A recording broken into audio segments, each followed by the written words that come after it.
बदतमीज बहू।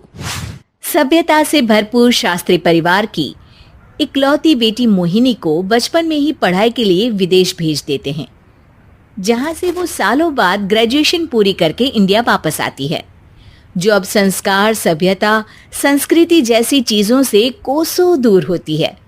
एक सुबह मोहिनी शॉर्ट ड्रेस पहने, कानों में हेडफोन लगाए जोर जोर से इंग्लिश गाने गाती हुई घर में घूम रही होती है।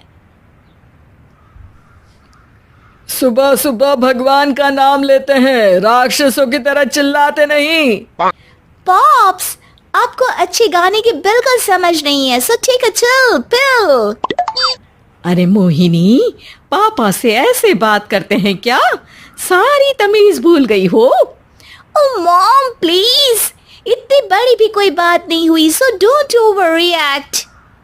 ऐसे ही दिन बीतते हैं जिसमें मोहिनी के तौर तरीके, रहने और बात करने का ढंग उसकी मम्मी पापा को परेशान करने लगता है। भला कोई मानेगा कि ये मेरी बेटी है? रीति रिवाज और संस्कारों से तो इसका दूर दूर तक कोई नाता नहीं, और अब तो लगता भी नहीं कि कभी होगा। अरे ऐसे कैसे नहीं होगा? लड़कियां सारे नखरे अपने माँ बाप को ही दिखाती है। ससुराल जाकर उन्हें सब कुछ करना भी पड़ता है और मानना भी। पत्नी की बात शास्त्री जी समझ जाते हैं और कुछ ही दिनों में अपने से भी ज्यादा धार्मिक परिवार में निखिल के साथ मोहिनी का रिश्ता पक्का कर देते हैं। रिश्ता तो पक्का कर दिया, पर यहाँ मोहिनी को कैसे मनाएंगे? शादी ब्याह के मामले में आटे में नमक जितना झूठ तो चलता है जी। इसी तरह एक के बाद एक तिकड़म लगाते हुए दोनों मिलकर मोहिनी को शादी के लिए तैयार कर लेते हैं और मोहिनी निखिल की शादी हो जाती है, जिसके अगले दिन से ही मोहिनी दोबारा अपने पूरे अवतार में शॉर्ट ड्रेस पहनकर घर में घूमने लगती है। बहू को ऐसे देख सास की आंखें फटी की फटी रह जाती हैं।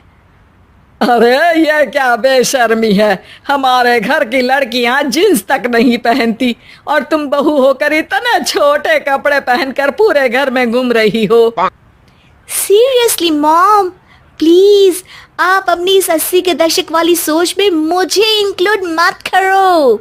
हाय तौबा, एक तो बेशर्मी दिखाती है, ऊपर से सास के साथ जुबान भी लड़ाती है।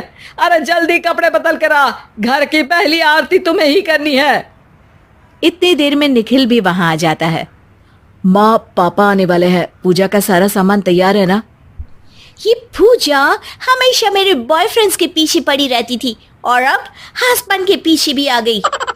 मोहिनी की बातें सुन सास तो अपना सिर पकड़ लेती है, लेकिन निखिल किसी न किसी तरह उसे पूजा के लिए कन्विंस करके कपड़े चेंज करने के लिए भेज देता है, जिस पर पूजा खत्म होने के बाद वो एक बार फिर अपनी शॉर्ट ड्रेस में आ जाती है। बहू, ये क्या तरीका है? संस्कार नाम की कोई चीज है या नहीं? नहीं ससुर जी, संस्कार मेरा दूसरा बॉयफ्रेंड था, अब तो मेरा उससे कोई कांटेक्ट नहीं है।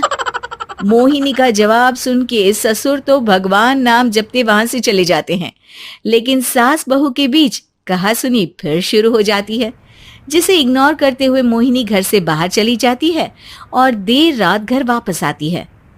मोहिनी, मैं जानता हूँ कि तुम विदेश में रही हो और तुम्हें वहीं की आदत है, पर यहाँ चीजें कुछ अलग है। अगर तुम उस हिसाब से कुछ एडजस्ट कर लो तो सबके लिए सही हो जाएगा। I am not in a lecture mood. Good night. अगली सुबह मोहिनी देर से उठकर एक बार फिर उसी तरह सबके सामने आती है, जिस पर उसकी सास कुछ बोले उससे पहले ही मोहिनी की दोस्त मोनिका और रेचल वहां आ जाती हैं। Oh hi darling, how are you? OMG, we missed you so much. I missed you too darling. Ram Ram, इन्होंने तो तुमसे भी छोटे कपड़े पहने हैं। अरे तुम लोगों के अंदर कोई शर्म लिहाज बाकी भी है या सब बेच खाई? मोहिनी, तुम्हारी मेड कुछ ज्यादा नहीं बोलती?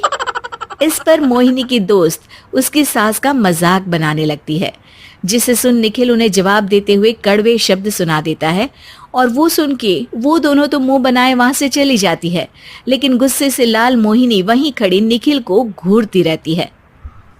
घूर क्या रही हो?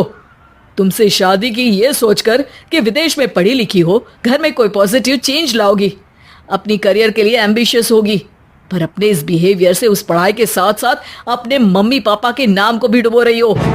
अगर तुम्हें ऐसे ही हाल रखने हैं तो यहाँ रहने की कोई जरूरत नहीं है। निखिल की बातें सुनकर मोहिनी रोते हुए घर छोड़कर अपनी मम्मी पापा के पास वापस आ जाती है। ससुराल में सब कुछ ठीक तो है? वो अपने आप को समझते क्या है? मोहिनी पर चिल्ला रहे हैं। मैं क्यों उसके इशारों पर चलूं? मैं अपनी लाइफ अपने तरीके से जीना चाहती हूँ और वो ना आप लोगों को मंजूर था और ना ही उन्हें है। तुम यहाँ नहीं रह सकती। अपने पापा की बात सुन के मोहिनी हैरान रह जाती है। हाँ, तुमने बिल्कुल सही सुना। अगर तुम्हें अपने इस घमंड, बेशर्मी और बदतमीजी में ही जीना है तो तुम यहाँ भी नहीं रह सकती। बेटी, मैं मानता हूँ हमारे यहाँ रीति रिवाज बहुत मायने रखते हैं और हमने उन्हीं के ओवरडोज से बचाने के लिए तुम्हें विदेश भेजा था। एक लड़की जो शादी करके घर और बच्चे संभालती है, उससे तुम अपने आप को ज्यादा समझ सको इसके लिए भेजा था। तुम उससे ज्यादा समझो और बनो, पर तुम तो किसी दूसरी ही ट्रेन में चढ़ गई बेटा। उसके मम्मी पापा बहुत देर तक मोहिनी को सारी बातें समझाते हैं, जिन्हें सुनकर मोहिनी को अपनी गलती का एहसास होता है। वो जॉब ज्वाइन कर लेती है और ससुराल वापस आकर उन्हें मॉडर्न बनाती है और खुद भी कुछ रिवाज सीखते हुए खुशी से रहने लगती है।